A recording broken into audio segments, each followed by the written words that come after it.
नमस्कार दोस्तों, एक बार फिर से स्वागत है आपका वीडियो गुरु पे। और आज वीडियो गुरु में बात करने वाले हैं आपके सामने पॉलिटी, संविधान में म्युनिसिपैलिटी, नगर पालिका। तो नगर पालिका की अगर व्यवस्था की बात करें तो ये काम कहाँ करता है? शहरों में। जैसे नगर पंचायत शहरों के लिए, तो उसी तरीके से गांव के लिए क्या है? पंचायत है। यानी पंचायती राज व्यवस्था गांव के लिए जब बनाई गई तब अब चर्चा उठा कि सर गांव की तो व्यवस्था कर दिया, गांव का रूपरेखा चेंज कर दिया आपने पंचायत के जरिए, तो अब शहर में क्या होगा? शहर की भी तो सोचिए। तब जाकर शहरों के लिए नगर पालिका की व्यवस्था की गई। यानी अब याद होगा कि शेड्यूल नंबर 11 में पंचायती राज सिस्टम है और शेड्यूल नंबर 12 में म्युनिसिपैलिटी, नगर पालिका की व्यवस्था की गई है। तो आइए देखते हैं नगर पालिका में क्या क्या प्रोविजन है। सबसे पहले इसे ऐड किया गया 74th अमेंडमेंट एक्ट ऑफ 1992 से। यानी उसी वर्ष दो संशोधन होते हैं। 73वां संविधान संशोधन किसके लिए? तो ये पंचायत के लिए, पंचायती राज व्यवस्था के लिए, फॉर पंचायत। और 74th अमेंडमेंट कर दिया गया किसके लिए? म्युनिसिपैलिटी के लिए, नगर पालिका के लिए। तो याद होगा पंचायत में एक पार्ट आया, part 9। Also this act has added a new part 9A to the constitution of India. इस अधिनियम ने भारत के संविधान में एक नया भाग 9A जोड़ दिया। और आर्टिकल पता है कितने? याद होगा 243 से 243 ओ तक था नगर पालिका, नहीं सॉरी पंचायत। और नगर पालिका 243 पी से लेकर 243 जेड जी तक है। आप सोचेंगे सर ये पूरा रट्टा मारना होगा, याद करना होगा? नहीं, हमने पंचायत में क्या बताया था? जो इंपॉर्टेंट है उस इंपॉर्टेंट पर फोकस किया, उससे भी कम इसमें देखना पड़ेगा। जो बेसिकली इस टॉपिक से क्वेश्चन आता है उसी पर हम फोकस करते हैं। अब जब क्वेश्चन आएगा कि नगर पालिका की चर्चा किस आर्टिकल में की गई है, तो आर्टिकल नंबर 243 पी से लेकर 243 जेड जी तक किया गया है। शेड्यूल की बात करें, किस शेड्यूल में ऐड किया गया है? शेड्यूल अगर बात करें तो देखो, in addition the act has also added a new 12th schedule to the constitution. इसके अलावा इस अधिनियम द्वारा संविधान में एक नया 12वीं अनुसूची जोड़ा गया है। तो हमेशा याद रखना, तुलनात्मक पढ़ना जब भी पढ़ोगे घर में, 11th शेड्यूल में पंचायत, 12th शेड्यूल में क्या हो गया? म्युनिसिपैलिटी, नगर पालिका। अगर पंचायत में सब्जेक्ट की बात करें 29, म्युनिसिपैलिटी में सब्जेक्ट की बात करें 18। तो सर ये सब्जेक्ट क्या है? फिजिक्स, केमिस्ट्री, बायो या मैथ? नहीं सर, ये सब्जेक्ट है जो विषय पर पंचायत या म्युनिसिपैलिटी लॉ बनाएगा, कानून बनाएगा। चाहे सफाई को लेकर हो, चाहे शिक्षा को लेकर और स्थानीय स्तर पे, चाहे अपने वो इनकम को लेकर सोचे। अभी हम शहरों की बात करेंगे तो जैसे ही हम जमीन लेते हैं और घर बनाने की सोचते हैं, सबसे पहले हमें नक्शा पास करवाना पड़ता है। तो कहां जाते हैं? नगर पालिका के पास जाते हैं और कहते हैं सर हमारा नक्शा पास करवा दो, बना दो, पास कर दो, मैं घर बनाऊंगा। फिर हमें टैक्स देनी पड़ती है, जो लैंड रेवेन्यू टैक्स कहें सरकार की नजर में, और हिंदी में कहें मालगुजारी टैक्स। फिर अगर हम इसके इनकम की बात करें तो बड़े बड़े शहरों में देखते हैं होर्डिंग लगता है एडवर्टीजमेंट की।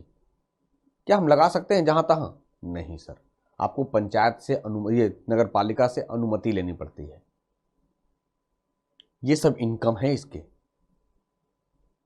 आ रही बातें समझ में? तो ये सब इसके इनकम हो गए। फिर आप देखोगे कि जो वाटर कनेक्शन लेना पड़ता है हमें, वाटर कनेक्शन के लिए भी हमें नगर पालिका से अनुमति लेनी पड़ती है। क्यों? क्योंकि नगर वाटर कनेक्शन में क्या होगा, रोड के नीचे से हम पाइप जो निकलेंगी, ठीक है, तो ये सब इसके इनकम है। और ये सारे के सारे इस सब्जेक्ट में इंक्लूड किए गए हैं।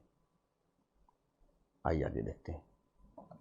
तो एक चीज हमेशा समझना, most provisions of municipalities are similar to the contents in part 9। नगर पालिकाओं के अधिकांश प्रावधान पार्ट 9 के समरूप हैं, यानी पंचायत के समरूप हैं, कह दें पंचायत के समरूप हैं। कैसे? जैसे structure, qualification, reservation of seats, functions and sources of income. शुरुआत करें एज से। जैसे पंचायत में सदस्य बनने के लिए 21 वर्ष चाहिए, वैसे नगर पालिका में सदस्य बनने के लिए 21 वर्ष चाहिए, पहला। जैसे पंचायत में इलेक्शन के बाद ये काम करेगा 5 वर्षों तक, वैसे ही नगर पालिका काम करेगा 5 वर्षों तक।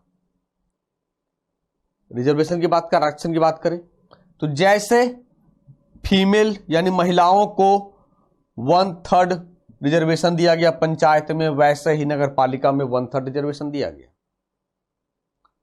यानी ये सब के सब पंचायत की तरह ही वर्क करेंगे। जैसे पंचायत का इलेक्शन राज्य चुनाव आयोग कराता है, वैसे ही नगर पालिका का जो चुनाव होगा वो राज्य चुनाव आयोग कराएगा। क्लियर है? आ रही बात समझ में? यानी सब कुछ जो नगर पालिका के अधिकांश प्रावधान जो प्रोविजंस हैं वो पंचायत के समरूप हैं, पंचायत के जैसे ही हैं। ठीक है, चलिए अब देखिए 243Q। तो क्या कहा कि जो इंपॉर्टेंट है उसी की चर्चा करेंगे, जिससे क्वेश्चन पूछा गया और पॉसिबल बनता है कि क्वेश्चन बनेंगे। सबसे पहले बात करें article 243Q। Article 243Q provides the establishment of 3 types of municipalities in every state. अनुच्छेद 243Q प्रत्येक राज्य में 3 प्रकार के नगर पालिकाओं की स्थापना प्रदान करता है। जैसे पंचायत हमारा 3 टियर था, वैसे ही नगर पालिका भी 3 टियर होगा। वो 3 टियर क्या होगा? नगर पंचायत, द म्युनिसिपल काउंसिल, नगर पालिका परिषद और म्युनिसिपल कॉर्पोरेशन। वहां क्या था? ग्राम पंचायत, पंचायत समिति और जिला परिषद। यहां क्या है? नगर पंचायत, नगर पालिका परिषद और नगर निगम। तो समझते हैं नगर पंचायत क्या है। नगर पंचायत की बात करें, nagar panchayat is an area being transformed from a rural area to an urban area. नगर पंचायत वो क्षेत्र हैं जो ग्रामीण क्षेत्र से शहरी क्षेत्र में परिवर्तित होने वाले हैं। परिवर्तित होने वाले हैं यानी कि अभी अभी ये ग्रामीण क्षेत्र था, उनकी पॉपुलेशन बढ़ी, तो कुछ ना कुछ क्राइटेरिया होगा, फुलफिल करेगा तभी होगा। सबसे पहले क्राइटेरिया की बात करें, 75% जो पीपल होंगे वो नॉन एग्रीकल्चर एक्टिविटी में पार्टिसिपेट करेंगे, गैर कृषि कार्यों में से जुड़े होंगे। गैर कृषि कार्यों यानी सर आलू की खेती नहीं करेंगे लेकिन आलू का चिप्स बनाएंगे।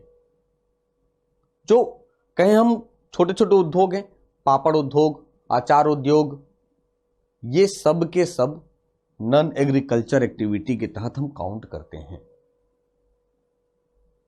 क्लियर? आ रही बात समझ में? तो ये सब कुछ प्रोविजन है ग्रामीण क्षेत्र से शहरी क्षेत्र में परिवर्तित होने का।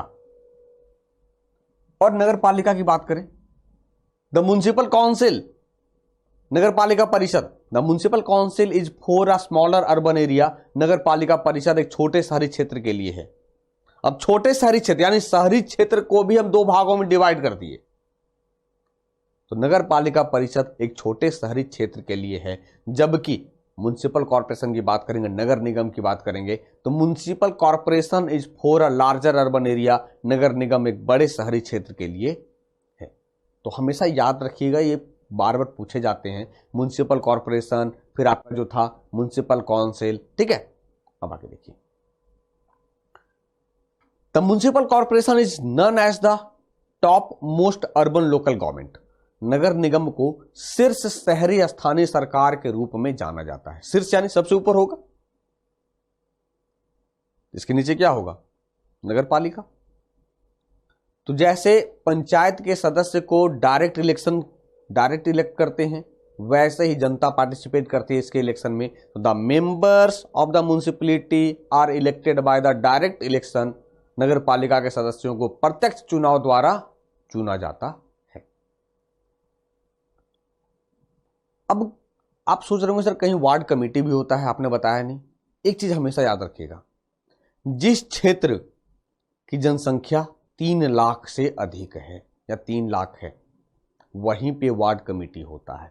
If the population is 3 lakh और more than ward committees are constituted. यदि जनसंख्या 3 लाख या अधिक है तो वार्ड समितियों का गठन किया जाएगा। ये एग्जाम में पूछे गए हैं क्वेश्चंस कि कितनी पॉपुलेशन चाहिए वार्ड कमेटी के लिए, 3 लाख और मोर, 3 लाख या अधिक, 3 लाख से कम। अरे बात समझ में? तो हमेशा याद रखिएगा कि जनसंख्या जहां 3 लाख या अधिक होगा वहीं वार्ड समिति गठन होगा। अब देखिए,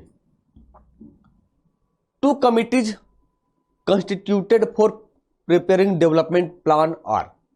विकास योजना तैयार करने के लिए 2 समितियां गठित की गई है, क्योंकि इनका काम क्या है म्युनिसिपैलिटी का, डेवलपमेंट वर्क करना, विकास कार्य करना।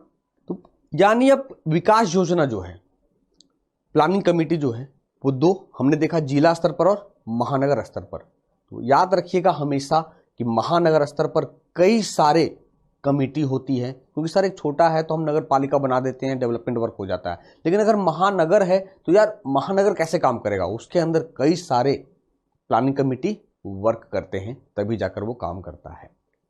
अब अगर बात करें 243 सर ये क्या है?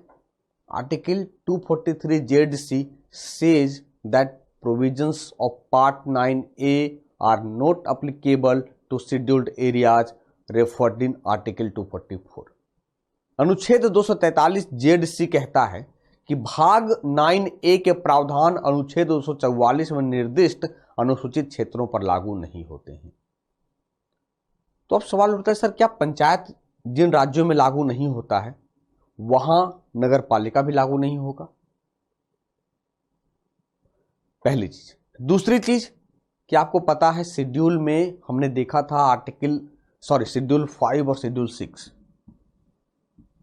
शेड्यूल 5 में स्पष्ट रूप से कह दिया गया कि अनुसूचित जाति, अनुसूचित जनजाति, शेड्यूल ट्राइब और शेड्यूल कास्ट का जो एडमिनिस्ट्रेशन है, प्रशासन है, सबसे अलग होगा। और 6 से कह दिया गया था असम, त्रिपुरा, मेघालय, मिजोरम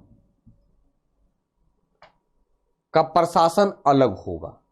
तो इसी को ध्यान में रखते हुए पंचायत और नगर पालिका कुछ क्षेत्रों में लागू नहीं किया गया है। वो गवर्नर पर निर्भर करता है वहां का प्रशासन कैसा होगा। तो किन राज्यों में ये लागू नहीं है, अब ये देख लीजिए। These include Assam, Meghalaya, Tripura and Mizoram. इसमें असम, मेघालय, त्रिपुरा और मिजोरम शामिल हैं, जिसमें वे क्षेत्र में लागू नहीं है। क्लियर यहां तक? चलिए, तो इस लेक्चर के जरिए हमने देखा म्युनिसिपैलिटी, नगर पालिका कैसे वर्क करता है और नगर पालिका का जो प्रोविजन होगा, कौन मेंबर होंगे, मेंबर का एज क्या होगा, कितने वर्ष तक काम करेंगे, एवरीथिंग, सब कुछ। यकीनन इस लेक्चर के जरिए आपका कॉन्सेप्ट क्लियर हुआ होगा। मिलेंगे फिर से नए लेक्चर में।